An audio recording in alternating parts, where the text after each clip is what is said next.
இமாம் இப்னு தைமியா ரஹிமஹுல்லாஹ் அவர்கள் ஒரு அழகான ஒரு வார்த்தை சொன்னார்கள். மனிதர்களை அதாவது மூன்றாக பிரித்து சொன்னார்கள்.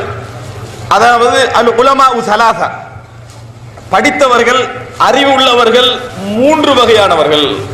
அறிவுள்ளவர்கள் மூன்று வகையானவர்கள்.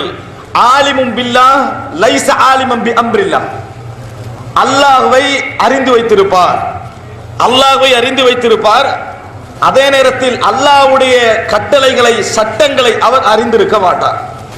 அல்லாஹ்வை அறிந்து வைத்திருப்பார்னா என்ன?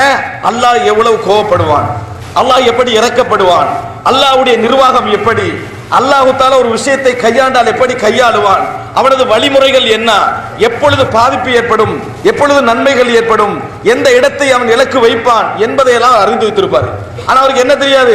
எது ஹராம், எது ஹலால், எது செய்ய வேண்டியது, எது செய்யக்கூடாதது, இது பற்றி அவருக்கு தெரியாது. இது ஒரு வகையான அறிஞர், அதாவது அறிவுள்ளவர்.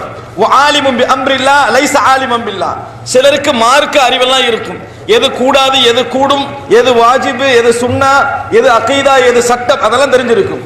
ஆனால் இறைவனுடைய சுன்னன்களை பற்றி தெரிந்திருக்க மாட்டார். இறைவனுடைய கோபம், இறைவனது ரஹ்மத், இறைவனுடைய அந்த இறைவன் பற்றி அந்த விளைவுகளை பற்றி அவர் தெரிந்திருக்க மாட்டார். இது இரண்டாவது. இன்னொருவர் ஆலிமும் பில்லாஹி வ ஆலிமும் பி அம்ரில்லாஹ், இன்னொருவர் எப்படி தெரியுமா? அல்லாஹ்வை பற்றியும் நிறைய தெரிந்து வைத்திருப்பார். இறைவன் பாவிகளை இப்படித்தான் நிர்வகிப்பான், பாவத்துடைய ரிசல்ட் இங்கே கொண்டு போய் விடும், நன்மையுடைய ரிசல்ட் என்ற வாழ்க்கையில் இதைகள்லாம் ஏற்படுத்தும், இறைவனுடைய அச்சமின்மையால் எனது வாழ்க்கையில் என்ன பாதிப்புகள் ஏற்படும், இவைகளெல்லாம் அவர் தெரிந்து வைத்திருப்பார்.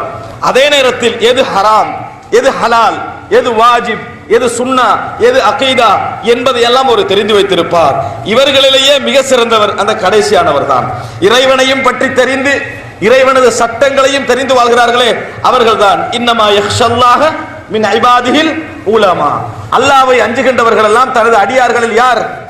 அறிந்தவர்கள் தான். அறிஞர்கள் தான் சொல்லக்கூடாது, அறிந்தவர்கள் தான், படித்தவர்கள் தான், விளங்கியவர்கள் தான் அல்லாஹ்வை நிறைய அஞ்சுவார்.